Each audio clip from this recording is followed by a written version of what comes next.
Bonjour à tous, 100 000 visiteurs attendus, 500 exposants, des centaines d'animaux.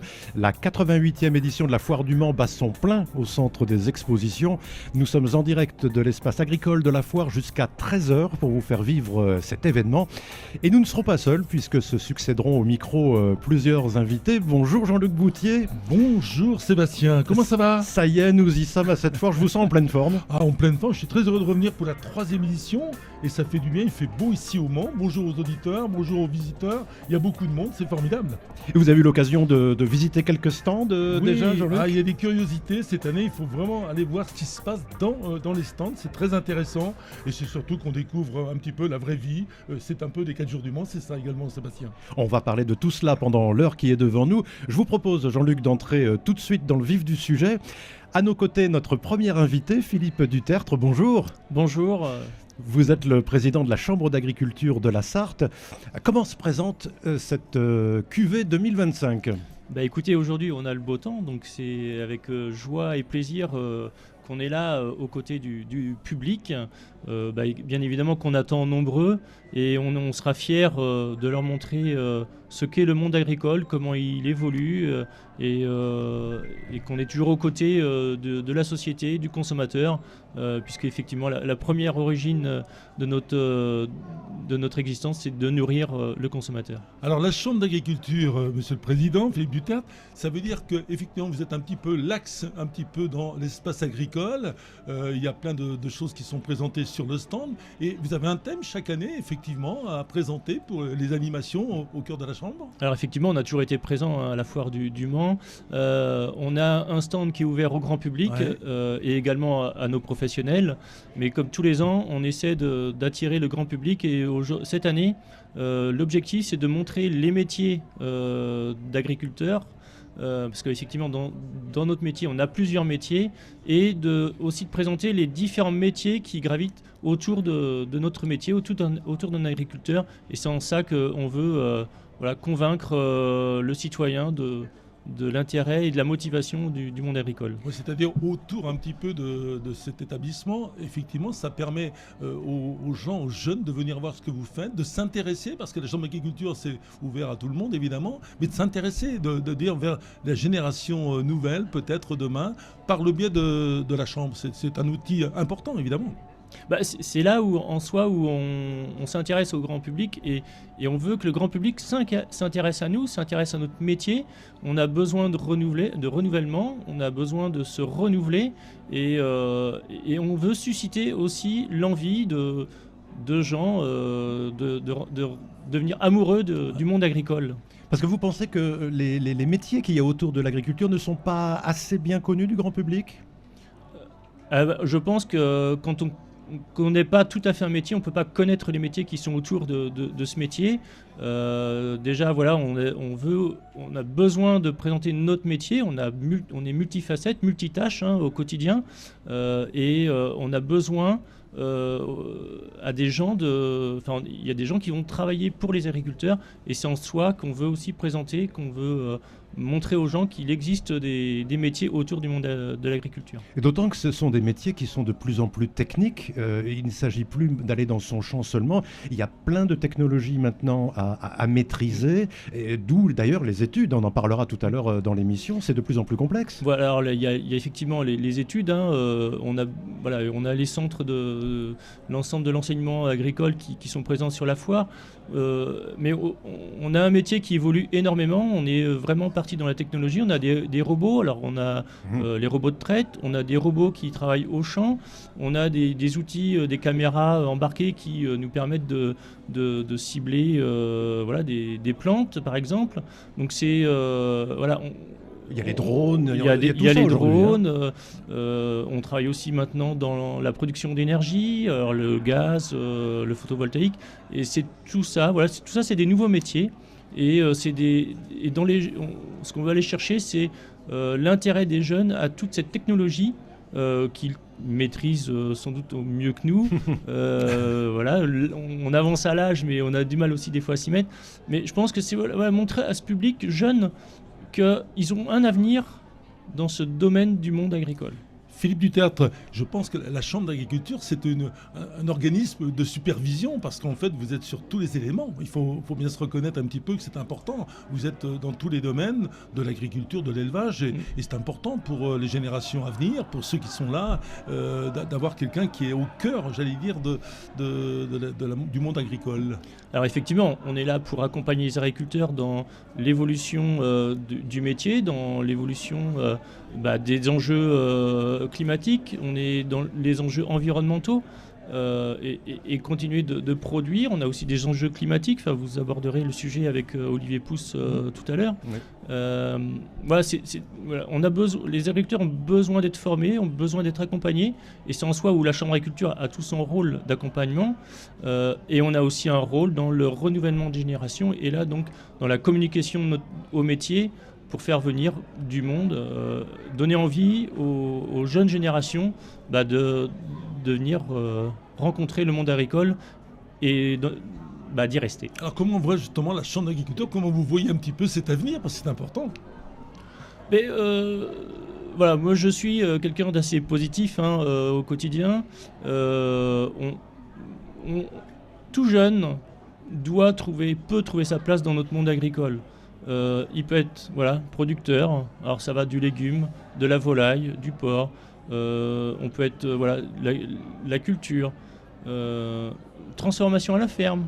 Oui, et je pense, on est producteur, mais aussi je pense qu'il ne faut pas oublier l'enjeu familial. Quand on est agriculteur, alors certes on fait des heures, mais on adapte aussi ses journées, et un jeune va pouvoir profiter plus de sa famille. Exactement, de façon de travailler différemment. On va pouvoir emmener nos enfants à l'école, on va pouvoir aller les chercher à l'école, on va pouvoir passer du temps en famille. Et en soi, c'est ce côté-là aussi qu'il faut qu'on montre. Nous, agriculteurs, on a des outils, et on a aussi de l'emploi qui se fait, qui nous permet d'être remplacés. On a des outils, on a l'ADEFA aussi qui est ici pour montrer et communiquer sur les métiers de l'agriculture, et tout un réseau qui permet aux gens de s'intéresser et puis de trouver sa place et de l'intérêt au milieu agricole. Bon. Pour terminer, on va se dire que nos jeunes générations, ils sont là, ils aiment un petit peu aller vers ces professions. On le voit bien par la formation, on en parlera tout à l'heure. Oui. La formation, c'est important. Et on se dit, tout n'est pas, vers une fin, parce que parfois on entend des choses. Mais non, effectivement, le monde agricole, le monde de l'élevage, de mon avenir encore, il faut le dire. Mais tout à fait. Enfin, je crois que le consommateur aujourd'hui nous le montre. Il veut qu'on produise des produits de qualité. Faut aussi qu'il nous montre qu'il veut acheter ces produits-là, mais donc si on est tous cohérents, on a notre place, on a un avenir au monde agricole. Et quand je vois les jeunes qui sont passés au stand de ce matin, on a fait tourner 350 jeunes sur le stand de la Chambre d'agriculture, je pense qu'on a forcément permis à des jeunes de s'épanouir, de trouver peut-être sa voie. Et si on a convaincu aujourd'hui 3, 4, 5 ou une dizaine, c'est plutôt bien. C'est parfait. Ouais, tout à fait. Et un enfant qui va arriver chez lui ce soir en disant ça m'a plu, quelque part ça doit aussi donner le sourire à sa famille qui voit que son enfant peut s'épanouir c'est presque gagné dans le domaine de l'agriculture. Exactement, tout à fait. Merci Philippe Dutertre d'avoir débuté cette émission avec nous. Je rappelle que vous êtes le président de la Chambre d'agriculture de la Sarthe. Et puis, bonne foire. Merci. Bonne foire, évidemment. Merci beaucoup. Bonne foire à vous. Plein de visites, évidemment, à la Chambre d'agriculture. Bonne émission. Merci beaucoup. Et merci à tous les écouteurs. Merci d'avoir pris le temps de venir jusqu'à nos studios. C'est vrai que de voir tout ce qui se passe ici autour de nous, il y a une ambiance, dans ce salon, il y a une très bonne ambiance. Il y a une ambiance extrême. Moi, j'adore ça parce que je suis, il faut se le dire, Sébastien, un ancien de la maison par ici. Ben oui. Donc j'ai découvert plein de choses et je me dis, ça évolue toujours. Et c'est ça qui est merveilleux. Et d'ailleurs, c'est pas notre invité maintenant qui est là, c'est pas notre invité, bien sûr, Thierry Baudier, qui nous a rejoint, qui est bien sûr le commissaire général de la foire et de l'espace, qui connaît bien la maison. Bonjour Thierry Baudier. Bonjour Jean-Luc. Et merci d'être là à nos côtés. Alors évidemment, quand on dit Sébastien, commissaire général de l'espace agricole, on va dire ça comment ? Ça veut dire quoi exactement, Thierry ? Eh bien, c'est l'organisation, la préparation de l'ensemble de la foire. Donc, ce qui nous occupe depuis le 19 août. Ouais. Et on terminera bien sûr par le démontage le 19 septembre. Oui, parce qu'il y a un avant et un après, voilà, il faut le dire. Tout à fait. Mais ça doit être incroyable de faire venir autant. Combien d'exposants il y a? 400, quelque chose comme ça? Plus de pratiquement 500 exposants. Pas loin de 500, oui. 500 exposants. C'est une routine puisque moi c'est la 34e, donc on commence à être bien rodé. Mais effectivement, c'est beaucoup d'avant. Il faut penser à tout, le moindre détail, et faire en sorte que lorsque nos éleveurs arrivent, tout soit prêt. Tout soit prêt, oui, oui. Et ce qui est intéressant, c'est que ces éleveurs, ces exposants, ils reviennent d'année en année. Alors, ils reviennent d'année en année parce que Le Mans plaît beaucoup. On a visiblement un accueil chaleureux, très chaleureux, et par expérience, tous les interrégionaux, nationaux qu'on a pu faire dans le passé, tous les éleveurs de l'extérieur nous félicitent énormément. C'est une question que je me posais tout à l'heure. Il y a bien sûr des éleveurs qui viennent, des agriculteurs qui viennent de la Sarthe, de la région. On vient d'où? On vient de partout en France ou de la région seulement? Je n'ai pas la réponse à cette question, je vous la pose. Alors, du département ou département limitrophe pour le départemental. Et quand on organise des interrégionaux, évidemment, c'est plusieurs régions. Et nationaux, on a aujourd'hui en Novin des éleveurs qui viennent de la Creuse. Ah oui. On a eu des limousines, interlimousines, intercharolais, on a eu tout ça dans le passé. Et ça reviendra, bien évidément. Bien sûr, ça revient régulièrement. En 2027, on a le National Rouge des Prés qui est prévu. Oui. Donc tous les 2-3 ans, on a un grand événement qui nous rejoint. Une autre question technique, combien d'animaux cette année? Alors cette année, évidemment... Parce qu'il y a eu des problèmes de maladie. Bon. On est touché encore une fois par la FCO. Ah oui, donc notre règlement sanitaire imposait de faire sortir que des animaux négatifs. Donc la FCO, on précise, c'est la fièvre catarrhale ovine. Voilà, pour protéger un maximum d'éleveurs. Et donc nous, l'objet, c'était de respecter ce règlement sanitaire et de ne présenter que des animaux négatifs. On a quand même plus de 300 animaux, je crois. On a près de 400 animaux. Près de 400 animaux, c'est plutôt quand même bien, malgré ces problèmes qui se greffent, évidemment. Oui, c'est correct, on va dire. Maintenant, on a une grosse pensée pour nos amis charolais qui auraient dû être parmi nous et malheureusement qui sont plus impactés que les autres. Parce qu'il y a des bovins, bien sûr, il y a des ovins, il y a plein d'autres, des chevaux. Qu'est-ce qu'on a comme autre type d'animaux? Alors, on a également tous nos amis de la volaille, la volaille, les lapins, les ânes. Oui. On regroupe principalement... c'est très bien représenté quand même, il faut le reconnaître. C'est la grande ferme qui est représentée, on dit que c'est la plus grande ferme ici pendant les 4 jours. Tout à fait, c'est l'objet de la foire du Mans, c'est de faire découvrir au grand public tout ce qui peut être présent sur le territoire et comment on produit et montrer les meilleurs spécimens de la région. Alors, c'est une foire, c'est bien sûr un grand enjeu économique. Ça, c'est important pour les éleveurs et les agriculteurs de ce point de vue économique. Oui, plus particulièrement pour la filière allaitante, où bien sûr, c'est de faire connaître son élevage pour demain commercialiser éventuellement des reproducteurs. Et sur l'aspect laitier, c'est montrer toutes les performances qu'on peut avoir aujourd'hui sur le département. Alors c'est vrai que vous, Thierry Baudier, vous êtes aussi, j'ai lu un petit peu, vous êtes un peu un amoureux de cette manifestation, vous la prenez à cœur et ça fait du bien d'entendre ça d'ailleurs, en l'occurrence, de se dire, bah voilà, vous êtes là depuis un certain temps quand même, vous avez vu un peu évoluer tout ça, la mise en place et tout, c'est un petit peu l'homme de l'articulation de cet espace agricole. Hein. Oui, effectivement, je suis né l'année de l'ouverture du Parc Expo et bercé dans l'agriculture depuis mon plus jeune âge et effectivement l'élevage à cœur et le monde agricole à cœur. Exactement, c'est important. Je trouve que là, on voudrait au passage vous remercier parce que grâce aussi à vos services, ça nous permet d'être à vos côtés. C'est un remerciement bien sûr pour toute l'équipe, ça fait partie de ça également. Et de se dire, bah voilà, cette année, il y a une évolution, ça continue. Malgré tout, cette foire du Mans a toujours un intérêt. L'espace agricole, évidemment, on va dire que c'est le nerf pratiquement de cette foire, sincèrement. Comme je dis souvent, 75% des visiteurs viennent pour la partie agricole. Et effectivement, quand on prend l'évolution depuis les années 90, on a développé énormément, à commencer par les rings couverts, Oui. les écrans géants, une plaine aujourd'hui qui est dédiée complètement au matériel agricole. Exactement, oui. Et donc on n'arrête pas de faire évoluer dans la mesure du possible avec nos moyens, parce que les moyens sont Oui, parce pas que ça extensibles. coûte de l'argent, Voilà, comme on ça dit. coûte de l'argent. C'est Et avec peu et des relations, beaucoup de relations, Ouais. c'est beaucoup de relations avec nos partenaires qui fait qu'on arrive à faire une excellente foire. Et toute une équipe autour de vous, j'imagine, parce qu'il faut du monde. Hein. Tout seul, évidemment, on est un peu le chef d'orchestre, mais il faut vraiment une équipe pour mettre tout ça en place. Et effectivement, c'est une vingtaine de personnes qui travaillent sur 3 semaines pour toute l'organisation. Eh ben, on va vous remercier, Thierry Baudier, parce que d'avoir consacré du temps, bien sûr, Et sur oui. l'antenne d'RCF, c'est important. Merci beaucoup. Parce qu'il y a encore plein de choses, c'est pas fini. Encore, il faut superviser, il faut être partout. Hein. Merci à vous et bonne continuation. Merci encore. Merci. Merci. Thierry Baudier. C'est parce que c'est pas terminé, hein, le salon. On est loin, Non, on est voilà, même qu'au exactement. tout début. Il y avait Voilà. l'inauguration Merci beaucoup. officielle hier. Eh oui. On a encore aujourd'hui, il y en a eu et encore aujourd'hui, d'ailleurs, on a ouais. des élus qui passent, on a Exactement. des vedettes. Je crois qu'aujourd'hui doivent passer les joueurs du MSB. Ils viennent de passer il y a Ils viennent- quelques instants. C'est ça, les grands qui passaient Les là. grands, voilà. Ah, c'était les basketteurs, d'accord. Je les ai repérés, Sébastien, je les ai repérés. Les footballeurs aussi, je crois. doivent Exactement, passer, on va avoir faire de des tout ça. dédicaces. Alors évidemment, entre-temps, eh bien, est arrivé à notre plateau, c'est bien sûr Olivier Pousse, qui est le président de la Société des agriculteurs lait. Exactement. Président, bonjour. Bonjour à vous, merci de nous accueillir.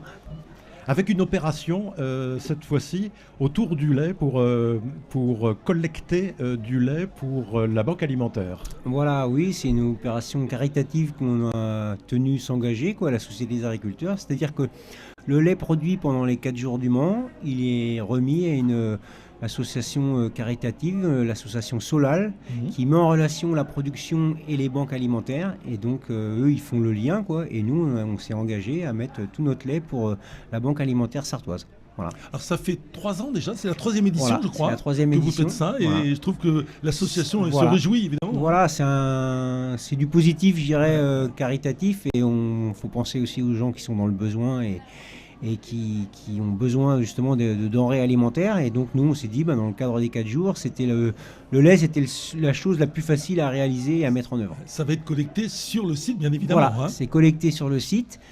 Donc nous, l'organisme collecteur de la foire du Mans, c'est Yoplait, c'est Sodial Union. Sodial, Et après, Sodial Union, celui-là va aller dans une usine, parce qu'au Mans, ils ne font pas de lait en tant que tel en brique. C'est que des produits élaborés sous l'égide du Yoplait.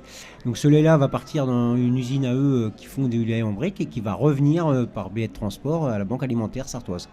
C'est 5000 litres que Oui, vous comptez oui, collecter oui. en 5 jours, 5 1000 jours, litres par 1000 jour. litres par jour, voilà. Il faut combien de vaches pour ça?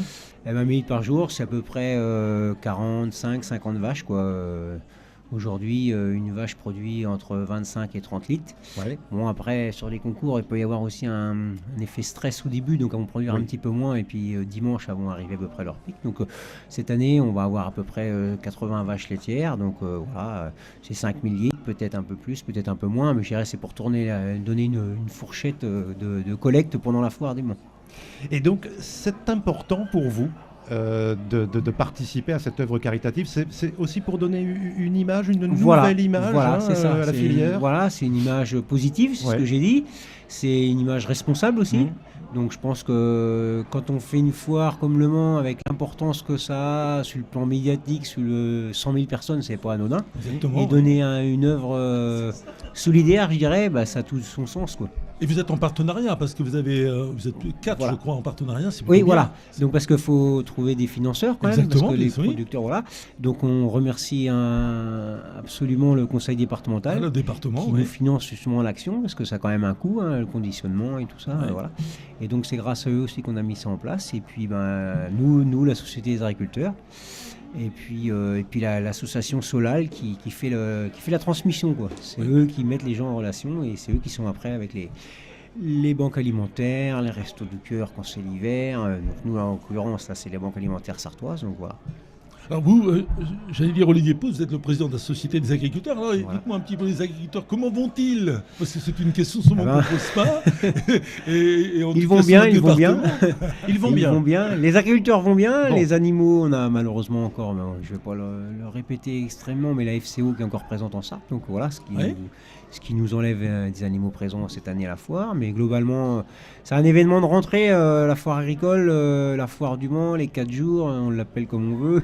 Mais je veux dire, voilà. 4 jours qui en font 5 maintenant, je crois. Voilà. Mais qu'on a toujours fait 5. Oui, ça se termine le lundi. Voilà. On se rappelle bien, évidemment. Mais pour la partie agricole, c'est vrai que c'est 4 jours. C'est Les animaux, le lundi, il n'y en a plus. Tout à fait. Donc voilà, c'est un événement de rentrée, c'est un événement incontournable pour un agriculteur sartois. Je pense qu'il y a peut-être 90% des agriculteurs sartois qui viennent faire un tour à la foire. Oui. Parce qu'ils y trouvent tout. On a une recrudescence de partenaires et qu'on remercie et on les remercie. Ils sont nombreux, très nombreux, c'est vrai. Le retour de la machinisme agricole qui avait été un peu perdu les dernières années. Et là, tous nos agriculteurs agricoles sartois, ou pratiquement tous, sont présents. Donc ça, c'est plutôt rassurant. Donc ça veut dire qu'il y a un intérêt. Et puis je pense qu'on revient aussi à des foires de proximité. Oui. On a des grands salons professionnels, mais qui sont un petit peu plus loin. Et je pense que les foires de proximité, on voit bien l'intérêt de la foire, on voit bien l'intérêt des comices. On pourrait dire, Olivier Pousse, que c'est le rassemblement ici même de tous les comices qu'il y a dans le Voilà, département de la c'est le Sarthe. comice départemental. C'est le comice départemental. Voilà, et c'est la grande fête de la ruralité, de l'agriculture, de l'élevage. Et c'est le rassemblement ici. Je pense que le rayon moteur, il est là. Voilà, et ça c'est un rôle important parce que aussi ça permet de rencontrer aussi le grand public. Oui. Et ça permet d'échanger et d'expliquer notre métier, nos problématiques, mais aussi nos bons côtés aussi. Et ça donne du sens par rapport à tout ce qu'on entend, par rapport aux produits de qualité qu'on produit en France, mais notamment en Sarthe, quoi. Et puis il y a un enjeu économique. Voilà. Vous le disiez, c'est aussi l'occasion de rencontrer des partenaires, des clients. C'est ça. Oui. Ouais, c'est ça. Ça, c'est quelque chose qui est important. Ah ouais, qui est important. Les partenaires agricoles, ils nous accompagnent parce qu'ils nous accompagnent le monde agricole par le biais d'être présents ici. Et ça permet aussi de rencontrer leurs clients dans un autre contexte. Vous n'avez qu'à voir, dans les stands, c'est toujours assez convivial, assez, on discute autour d'un verre, un petit café. Et ça, c'est important. Ça. Et on veut garder cette tradition-là. Je pense que c'est la marque de fabrique de nos 4 jours du Mans agricoles. Voilà. Et puis bien sûr, on l'a compris, entre les jeunes agriculteurs et puis bien sûr tous les éléments de soins, tous ceux qui exposent, qui sont là, le matériel, on aura quelqu'un tout à l'heure évidemment. Important d'avoir la relation dans une fête, en même temps c'est convivial, vous le disiez à l'instant, mais en même temps ça permet aussi de se dire, tiens, peut-être que j'ai des projets. Voilà, c'est ça, ça permet d'échanger, des premières approches au niveau d'un projet et de rencontrer. Olivier Pousse, président de la Société des agriculteurs, merci beaucoup d'avoir été avec nous ce matin. On vous souhaite une très bonne foire. Une très bonne foire, évidemment. Et puis profitez-en parce que j'imagine qu'il y a encore plein de travail. Ils n'ont pas fini. Non, c'est le début. C'est le début. Nous, la preuve, on inaugure notre espace agricole que cet après-midi. Et on est là depuis hier. Eh bien, qu'on se le dise. Merci beaucoup. Merci Olivier Pousse. À 12h27 sur RCF Sarthe, je vous propose, Jean-Luc, de faire une petite pause. Écoutez, c'est une bonne idée, Sébastien. Alors écoutez, moi je vous propose d'écouter Renaud avec un titre de circonstance, Les Animaux. Les animaux, évidemment, comme on y va alors. Moi j'aime bien les animaux, les petits chats surtout. J'aime aussi bien les chevals, les chouettes et les hiboux.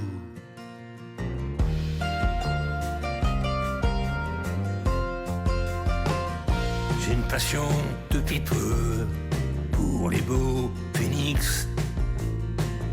J'en connais un parmi eux, il est fantastique. Autrefois, on l'appelait Renaud le renard. Mais depuis qu'il boit du lait, il est bien plus peinard. J'aimerais bien lui parler de ma tortue Pénélope, qui fait rien qu'à éburner et qui est un peu myope. Moi j'aime bien les animaux, les petits chats surtout. J'aime aussi bien les chevals, les chouettes et les hiboux.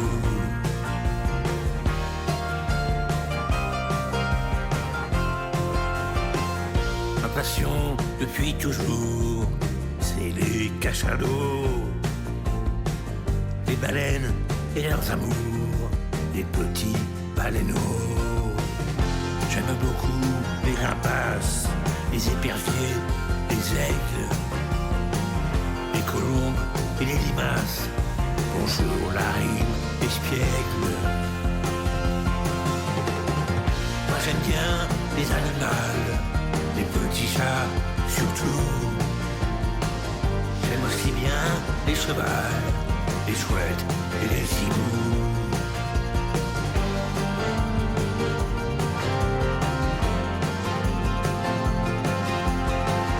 J'aime tous les animaux de l'arche de Noé. Mais le pire, le plus chacal, c'est l'homme et sa fiancée, qui torture et qui massacre de bien jolis taureaux dans de sinistres spectacles et sous les bravos. Pour cela, je souhaite un jour que les charognards s'en viennent tourner autour de leur reste blafard, qui finissent un peu comme les ours, les éléphants, qu'on dessine ou qu'on dégomme pour le goût du sang. Moi j'aime bien les animaux, les petits chats surtout. J'aime aussi bien les chevals, les chouettes et les hiboux. Les chouettes et les hiboux. Les animaux de Renaud. Oui, non pas les animaux, Jean-Luc. Ouais, les non, animaux. De retour au centre des expositions, à l'espace agricole, dis donc, en direct. Avec un nouvel invité qui est auprès de nous. Il s'agit de Laurent Cuquel. Bonjour. Bonjour. Vous êtes le directeur de l'école de la Germinière de Rouillon et de l'école André Provost de Brette-les-Pins. On va donc parler de l'instruction, de la formation des agriculteurs. Qui est le jeune qui veut devenir agriculteur aujourd'hui ? Un jeune et une jeune très motivés. Très motivés. Aujourd'hui, effectivement, un tiers seulement des jeunes qui sont dans nos formations sont issus du milieu agricole direct. Ce sont aussi bien des garçons que des filles. Ah oui. Et des jeunes qui arrivent, et souvent on les voit arriver dès la 4e, la 3e pour se poser des questions. Et aujourd'hui, on a des jeunes qui sont motivés et les familles aujourd'hui s'autorisent de plus en plus à envoyer leurs enfants dans les écoles de formation agricole. Vous disiez motivé. Qu'est-ce qui les motive justement ? Le rapport à la terre peut-être ? À l'animal Il y a plusieurs entrées. Il y a effectivement le côté animal. Il y a pour certains, c'est le côté technologique, le tracteur, les agroéquipements de manière générale. Vous avez des jeunes qui sont aussi motivés par les enjeux de souveraineté. Alors moi, on va dire de souveraineté alimentaire, mais en tout cas, c'est de participer à la nourriture du monde de demain. De participer aussi à un monde et avec de l'écologie, de l'agroécologie. Et voilà, donc on a un petit peu de tout. Et ça va de ceux qui veulent directement s'occuper des animaux et des machines, mais aussi des jeunes qui veulent ensuite après être techniciens ou ingénieurs. Et c'est un métier qui évolue énormément. Il y a énormément de techniques aujourd'hui. Il y a beaucoup de machines à devoir maîtriser. Ça, vous l'enseignez au lycée ? Bien évidemment. Oui. Il y a les techniques de base. Et puis surtout, l'enjeu aujourd'hui, c'est que justement, la technologie avance très très vite. Et c'est la capacité pour les jeunes à découvrir et à expérimenter. Voilà. Et donc, du coup, plutôt de gérer des situations plutôt que de gérer de la technique, puisque la technique, on peut l'acquérir aussi à d'autres moments. Alors Laurent Cuquel, on va se dire que les jeunes aujourd'hui, il y a un engouement peut-être plus maintenant qu'il y avait pour venir justement apprendre dans ces professions, parce qu'il y a différents niveaux dans votre établissement. C'est vrai qu'on peut passer du CAP au BTS, au bac et bien d'autres. Il y a une diversité qui permet d'aller dans des filières très différentes. Aujourd'hui, pour tous ceux qui ont envie de faire quelque chose, il y a une proposition, ça c'est clair. On voit aussi des familles d'agriculteurs qui aussi, de plus en plus, ça fait une dizaine d'années, là où on voit de plus en plus de jeunes aussi enfants d'agriculteurs. À un moment donné, ça avait baissé. Oui. Maintenant, ça réaugmente. Et donc, du coup, il y a un vrai enjeu autour de leur renouvellement des générations. Ça veut dire que cette année, là, vous avez fait une bonne rentrée, puisqu'on est dans le sujet, la rentrée était bonne finalement. Effectivement, la rentrée a été très très bonne sur les filières de la production et de l'agroéquipement. Voilà, avec quelques places aussi, des jeunes qui étaient motivés, qui étaient sur liste d'attente. Pardon, excusez-moi. Parmi les deux écoles que vous gérez, l'école donc de la Germinière à Rouillon et l'école Provo de Brett-les-Pins, combien y a-t-il d'étudiants ? Alors, on est sur 400 élèves et étudiants sur la Germinière, là, sur la partie lycée, mais on a aussi 450 apprentis sur le site de la Germinière et des adultes aussi qui viennent, puisque c'est complet. Et nous, on a à peu près 300 jeunes qui sont sur Brett-les-Pins. Des chiffres qui sont en augmentation ou qui sont stables ? Qui progressent effectivement Qui progressent, depuis 3-4 ans, généralement, et ils progressent. Oui. Alors moi, ce qui m'intéresse, quelles sont les filières qui plaisent le plus ? C'est-à-dire qu'il y a la possibilité de choisir, c'est un grand mot, mais dirais-je, de dire, est-ce que c'est dans le domaine peut-être de la nature ? Est-ce que c'est l'élevage ? Est-ce que c'est... Il y a plein de possibilités de pouvoir se dire, je vais pratiquement choisir un petit peu, pourquoi pas, hein ? Ouais, les deux filières les principales au niveau de l'établissement, donc sur la partie agricole, ça reste du coup la production agricole, et en deuxième, l'agroéquipement.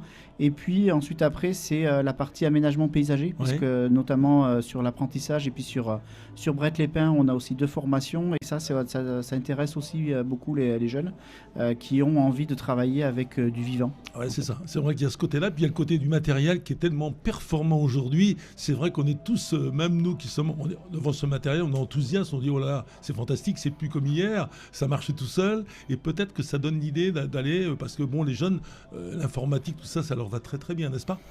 Exactement, la technologie, ça les intéresse. Donc du coup, c'est vrai qu'on a, au travers de l'équipement, on a une halle agroéquipement. Ils ont la possibilité, avec travailler les constructeurs, de pouvoir découvrir un certain nombre de matériels. Et surtout, derrière, ce qui est très intéressant, c'est que les jeunes, derrière, s'intéressent aussi à la science agronomique. C'est-à-dire que les machines, c'est bien, mais derrière, il faut savoir comment on les utilise. Voilà.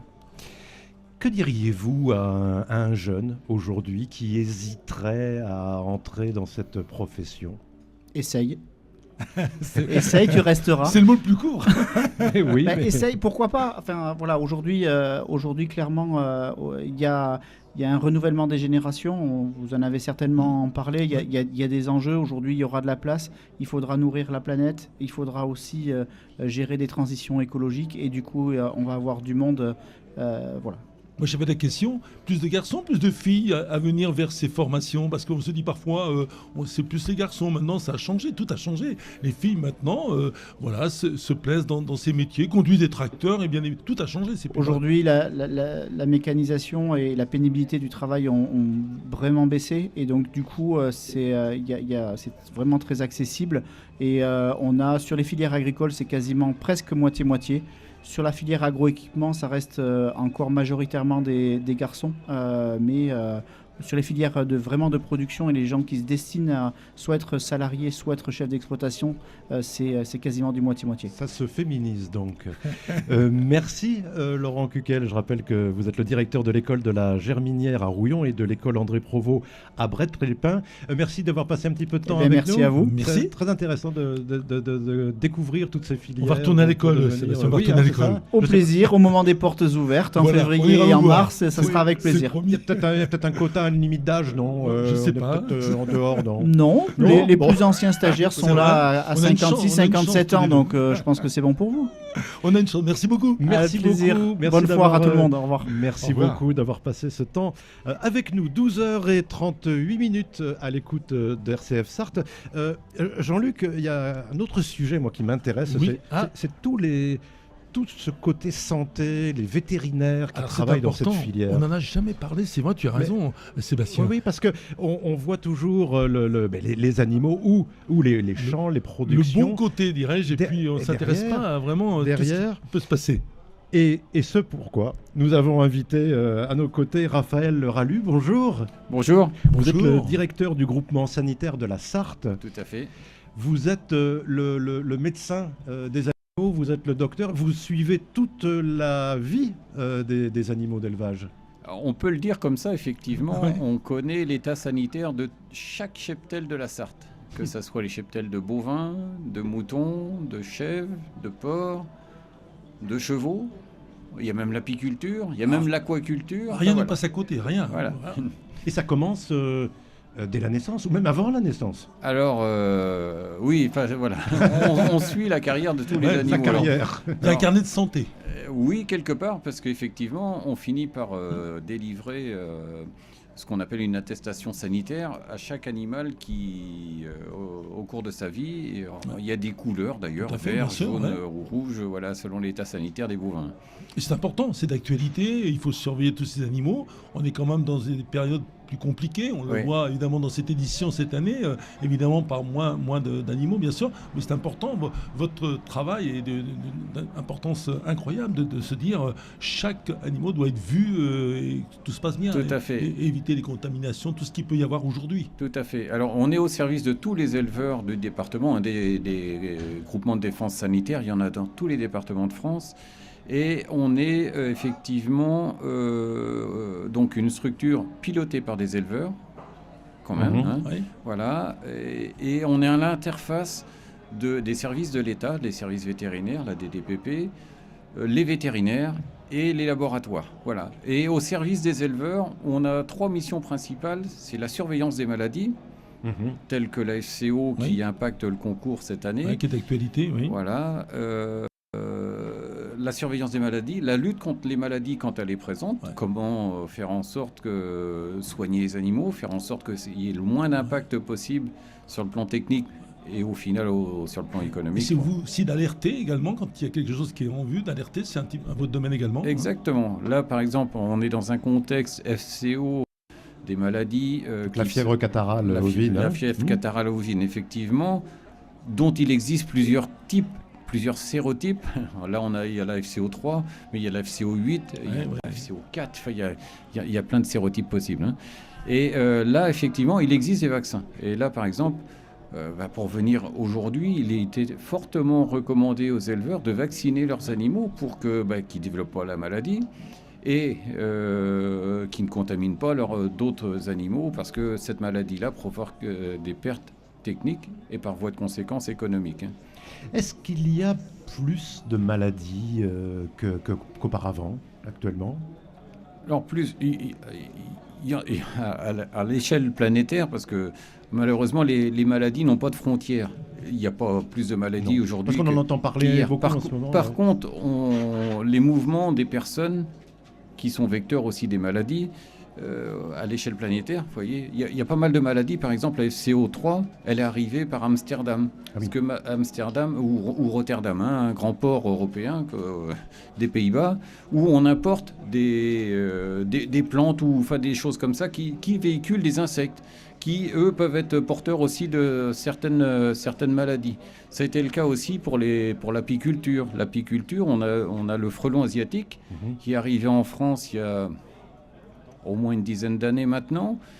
C'est arrivé par bateau d'Asie, dans un port de Gironde, je crois, de mémoire. C'est toujours Voilà. la problématique quand ça vient d'ailleurs, évidemment, dans les containers, dans tout ce que l'on peut comprendre aujourd'hui. La difficulté pour nous, c'est que ça nous arrive en masse. Et voilà, et nos animaux ici sur notre territoire n'ont pas rencontré ces maladies-là, donc n'ont pas développé d'anticorps, si vous voulez. Hein, voilà. D'accord. On parle Donc- aussi beaucoup des antibiotiques. Oui. Qu'en est-il de votre point de vue, qui serait nocif ensuite Alors, à la consommation? Ouais. D'une manière générale, les éleveurs ne traitent pas aux antibiotiques pour le plaisir. Mhm, bien sûr. Voilà. Quand ça s'avère nécessaire, ils font les traitements. Voilà. On a quand même réduit très fortement la consommation d'antibiotiques ces dernières années.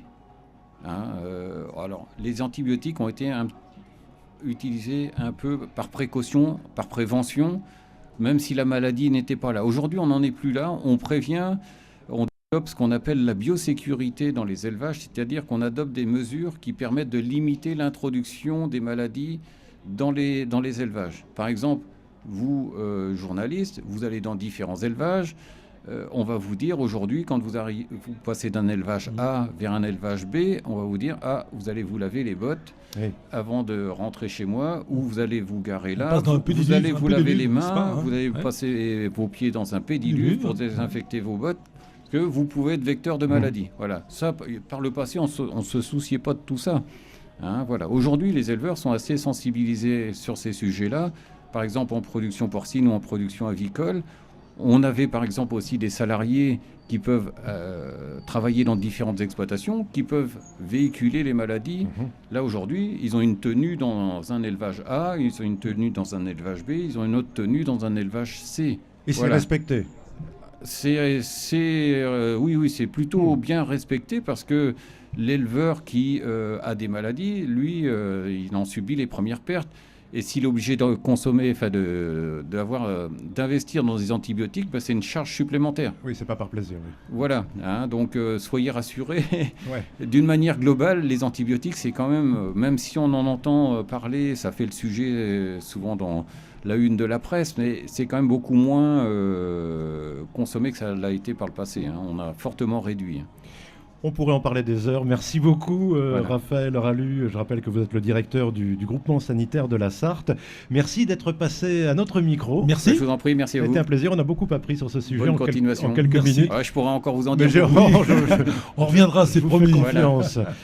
Bonne foire à vous. Merci. Bon, ça continue, tout va très bien, Sébastien, tout va très bien. Jean-Luc, moi j'en apprends. On apprend plein de choses, évidemment. Jean-Luc, ça fait combien de temps que vous faites les foires agricoles, etc. Écoutez, 20 ans ici de ma belle vie, j'allais dire, et puis quelques belles années dans la Sarthe, parce que le département de la Sarthe est riche d'enseignements et de comices, bien évidemment. Et puis en tout cas, le plaisir de revenir ici. Et on en apprend. Oui, on en apprend toujours, je crois sincèrement. Et en tout cas, c'est le plaisir d'accueillir un peu de notre voisin, pas très loin d'ici, évidemment. J'allais dire...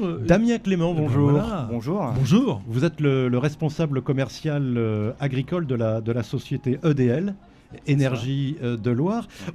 Merci d'être avec nous. Merci à vous. On voulait parler avec vous sur ce salon de l'agriculture, cette foire du Mans. On voulait parler avec vous du rôle, de l'importance de l'énergie éolienne dans les exploitations agricoles. C'est votre... Alors nous, on est surtout sur le photovoltaïque. Photovoltaïque, oui, pardon, excusez-moi. En même temps, c'est ça que je voulais dire. Non, mais j'avais la tête ailleurs. Peut-être justement... Alors le photovoltaïque, c'est d'actualité, vous êtes en plein dans l'actualité, j'allais dire, notamment dans le monde agricole, puisqu'aujourd'hui on l'a vu, les installations de plus en plus, et c'est très bien parce qu'il y a la possibilité peut-être plus facile d'installer dans le monde peut-être que dans le particulier, allez savoir. Alors oui, donc le photovoltaïque très présent sur le marché agricole. Donc moi, historiquement, Énergie de Loire, on est le spécialiste du photovoltaïque sur ce marché-là. Et ça vient donc en soutien aux exploitations agricoles. Il y a différents modèles qui existent. Dans tous les cas, nous, notre ADN, c'est de faire en sorte que ça reste toujours des projets à taille humaine et que ça respecte l'activité première de l'agriculture. Et donc, il y a différents modèles qui existent. On intervient, nous, sur des bâtiments neufs, donc sur des nouveaux projets, mais aussi sur toitures existantes. Avec un objectif, c'est de moderniser les installations. Sur bâtiment, tout ça, Bien sûr. Vous êtes des études, évidemment, tout ça. Oui, on intervient, nous, de A à Z sur tous les projets. On investit même chez les agriculteurs, puisqu'on a deux modèles. Soit l'agriculteur décide d'investir, soit c'est nous qui le faisons. Avec un objectif, dans tous les cas, c'est de respecter l'activité première et que le photovoltaïque vienne en soutien. C'était difficile au début d'arriver dans ce passage, de donner ça en disant aux agriculteurs, écoutez, il y a ça, parce que souvent on est un peu hésitant, donc vous avez peut-être rencontré un petit peu, maintenant ça y est, c'est d'actualité, ça rentre évidemment, mais c'était compliqué. Oui, en termes d'acceptabilité, aussi chez les éleveurs, parce qu'il y avait une méconnaissance et des inquiétudes sur le photovoltaïque. Maintenant tout ça c'est maîtrisé. On fait en sorte de décaler les onduleurs qui transforment finalement l'énergie, donc l'électricité continue en alternatif, en quelque sorte, et on la décale du bâtiment pour faire en sorte qu'il n'y ait aucune nuisance pour les animaux. On intervient sur des projets donc effectivement d'élevage, sur du stockage et aussi sur des parcours volailles notamment. Dans tous les cas, avec un objectif, c'est de respecter l'exploitation agricole et l'outil de production. Donc tout ça, c'est des choses qui sont prises en compte. Et donc, oui, ça marche très très fort parce que ça permet à l'agriculture d'associer cette production d'énergie à la production agricole. Concrètement, aujourd'hui, avec des panneaux solaires sur une exploitation, on arrive à assurer tous les besoins en électricité. On est en excédent, Bien plus. On est en excédent. Oui. Le contexte a permis... aujourd'hui, on a privilégié des installations en vente totale. Maintenant, la plupart des installations que l'on met en place permettent de couvrir largement les besoins énergétiques de l'exploitation. Ça peut même aller plus loin. Nous, on est dans une logique de rendre ces projets-là cohérents du point de vue du territoire local.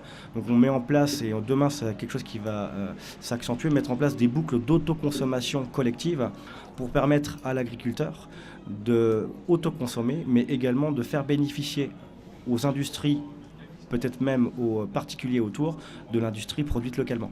Oui, quitte à le vendre. Oui, et donc de faire des revenus. Exactement. Oui. On est aujourd'hui dans la plupart des cas une revente totale à EDF OA, mais l'objectif demain c'est d'aller là, c'est de faire bénéficier finalement, de rapprocher l'électricité produite du consommateur. Alors, pour qu'il y ait une boucle locale. Un amortissement, dans combien de temps pour amortir une installation? C'est forcément variable en fonction du support, voilà, ça, oui. Et en fonction du tarif auquel on a contracté avec EDF, mais on est, en prenant juste en compte la centrale et pas le coût du bâtiment, on est sur une petite dizaine d'années. En comptant le bâtiment et le terrassement, on est entre 18 et 20 ans. Voilà. Vous rencontrez des difficultés parce que, vous le disiez tout à l'heure, des constructions neuves, évidemment, on le voit d'ailleurs ici à l'espace agricole, évidemment, on est bien placé pour, mais dans l'ensemble, sur des constructions parfois où c'est douteux, vous dites, ah non, c'est pas forcément possible. Comment vous vous rendez compte un petit peu de tout ça? Parce qu'aujourd'hui, c'est le problème, c'est ça, on ne peut pas installer n'importe comment, n'importe où d'ailleurs, en l'occurrence aussi. Oui, vous avez tout à fait raison. Alors, déjà, sur du bâtiment neuf, il y a une cohérence. Il faut qu'il y ait une cohérence entre le projet photovoltaïque et le projet agricole. Donc pour ça, il y a la CDPNAF qui est là et qui est vigilante pour faire en sorte que ce soit bien cohérent. Vous pouvez développer la CDPNAF, c'est la commission départementale qui est là pour juger de la pertinence de la taille du bâtiment avec le projet agricole. Très bien. Voilà. Donc il y a ce garde-fou-là qui est déjà présent pour faire en sorte qu'il n'y ait pas des projets disproportionnés. Tout est soumis, bien sûr, à des autorisations, bien évidemment. Et pour rebondir sur ce que vous évoquiez, il y a un vrai sujet sur le bâtiment existant. Il faut que le bâtiment soit en capacité de supporter forcément la centrale photovoltaïque, et on ne peut pas le faire dans tous les cas, ou sinon ça nécessite des renforcements. Voilà. Donc on intervient dans l'ensemble de ces projets-là avec des préconisations qui sont faites aux agriculteurs. Voilà. Damien Clément, merci pour toutes ces explications. C'est une toute petite initiation au photovoltaïque, je l'avoue. On vous dit bonnes affaires, évidemment. Il nous faudrait beaucoup plus. Merci. Donc je rappelle que vous êtes le responsable commercial agricole de la société EDL Énergie de Loire. Merci d'être venu nous voir. Beaucoup. Bon courage. Vous voyez tous ces différents métiers, toutes ces peut-être différentes que je vais installer des panneaux chez autour. moi. Tu vois, je vais peut-être installer des panneaux. Pourquoi pas? Pourquoi pas? Alors, moi, je propose qu'on écoute un petit peu de musique. Non, on fait une pause? Allez. On fait une petite pause. On va écouter, tiens, l'ami Thomas Dutronc, dis donc. Et moi, le fils de Jacques. Ici, les petits bonheurs ici, il y en a plein. Il y a plein de petits bonheurs. Allez, on écoute sur RCF.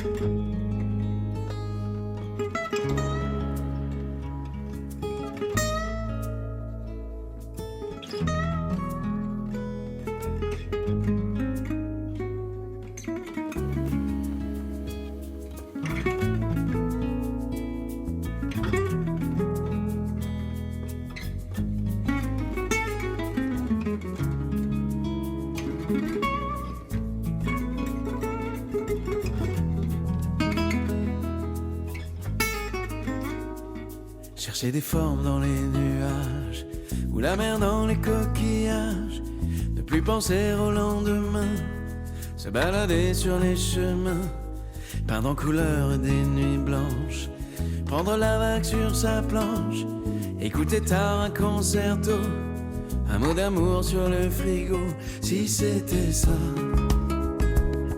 Le bonheur, juste un instant, un coup de cœur, y a tant de larmes, tant de malheurs, laisse pas passer les petits bonheurs.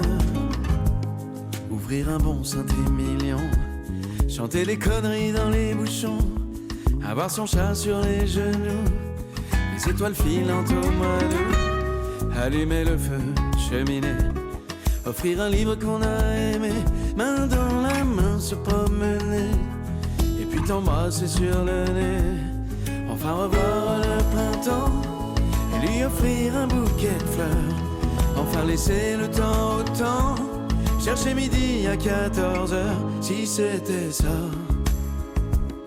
Le bonheur, juste un instant, un coup de cœur, y a tant de larmes, tant de malheurs, laisse pas passer les petits bonheurs.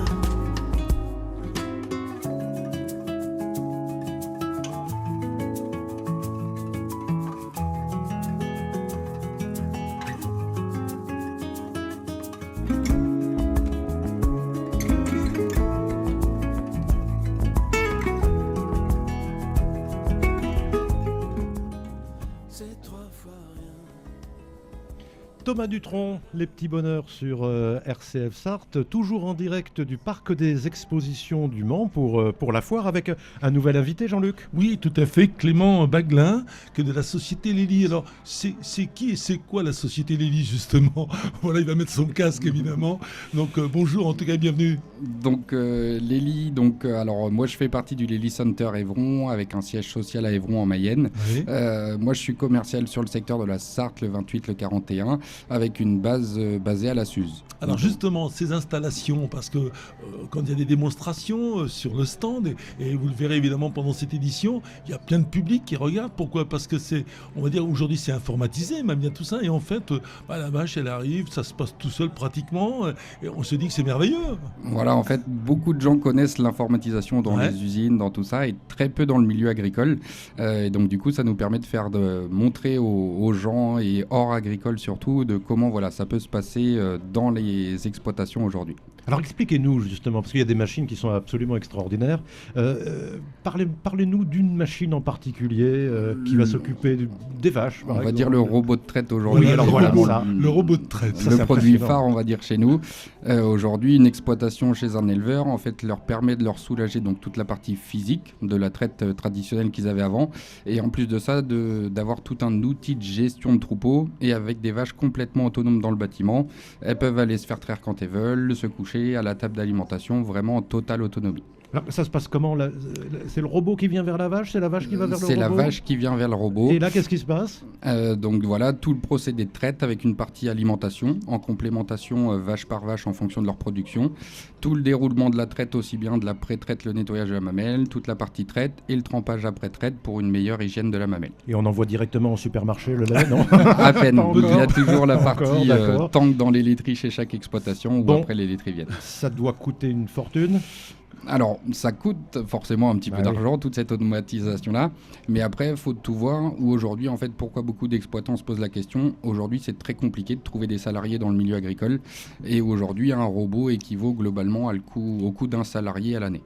Alors c'est vrai que les installations pour vous, parce qu'installations, il y a des grandes, des petites, c'est parfois un peu peut-être compliqué de se dire est-ce qu'on va pouvoir bien installer, parce que toutes les exploitations ne sont pas très modernisées, donc pour vous, ça demande une belle étude avant de se lancer dans l'aventure, puis un coût évidemment. Voilà, c'est ça. Donc nous, ouais, c'est vrai qu'il y a un gros travail en amont de la vente, donc toute la partie, voir si on peut aménager ça dans le Ouais. bâtiment existant ou pas. Certains projets dans du bâtiment neuf, donc là qui prennent un peu plus d'ampleur aussi. Mais c'est l'avantage du robot où globalement aujourd'hui ça s'intègre assez très facilement dans des bâtiments existants. Alors il y a des coûts évidemment à différents domaines, on doit dire, parce que voilà, c'est du matériel performant, c'est du matériel qui est aussi fragile, qui doit être contrôlé comme il se doit pour que l'exploitant soit satisfait. Et évidemment, vous suivez régulièrement, j'allais dire, toutes vos installations pour dire, voilà, est-ce que tout va bien, est-ce que l'exploitant et l'éleveur est content? Ouais, voilà, tout à fait. Chez nous, donc, on va avoir tout un suivi après mise en route de nos conseillers élevage, donc qui sont vraiment là pour la partie logicielle et suivi de troupeaux avec eux. Et ensuite, une fois que la mise en route du robot est faite, on a toutes nos équipes de techniciens de maintenance qui viennent faire des préventifs tous les 4 mois du robot et qui sont là 24 heures sur 24, 7 jours sur 7 en cas de dépannage curatif. Est-ce que ça a été difficile de convaincre les éleveurs au départ qu'il fallait une machine pour faire ce travail qui a toujours été manuel? On faisait la main avant, autrefois. Oui, bien sûr. Alors moi je suis globalement très jeune, ça fait 10 ans que je suis dans le milieu, mais on a un collègue chez nous qui a commencé chez les France en 2000. Oui, forcément en 2000 ou aujourd'hui en 2025, c'était beaucoup plus difficile. Aujourd'hui, nous les Center Evo, on vend à peu près 170 machines par an. En 2000, quand ils en faisaient 5-6 par an, c'était très bien. Oui. Voilà, fallait que les éleveurs appréhendent toute cette partie technologie dans leurs exploitations. Ouais, c'est important, j'imagine. Alors, on ne sait plus faire à la main, Sébastien. Moi non, on ne sait en tout plus, cas, vous l'avouez. On va pas demander au technicien, il ne sait pas du tout. Et je pense qu'on ira encore plus loin. La future génération ne connaîtra pas forcément la traite traditionnelle. C'est incroyable. Donc, il faut garder des souvenirs, évidemment, mais ça, c'est dans les festivités. Mais en tout cas, ce matériel, bien évidemment, on l'a compris, c'est performant. Tout à fait. Merci à vous, Clément Baglin de la société Lely, d'être passé à notre studio. On vous souhaite de bonnes affaires, évidemment. Merci Très bonne beaucoup. foire et bientôt l'heure de se quitter. Bonne fin de journée. Merci à vous. Merci à vous. Merci Jean-Luc Boutier d'avoir participé à cette émission. Merci Sébastien. Merci à tous nos intervenants qui ont répondu présents à notre invitation. Agnès Milot, Mathieu Goualard et Benoît Porcher en studio au Mans. Bonne journée. Bonne journée à tous.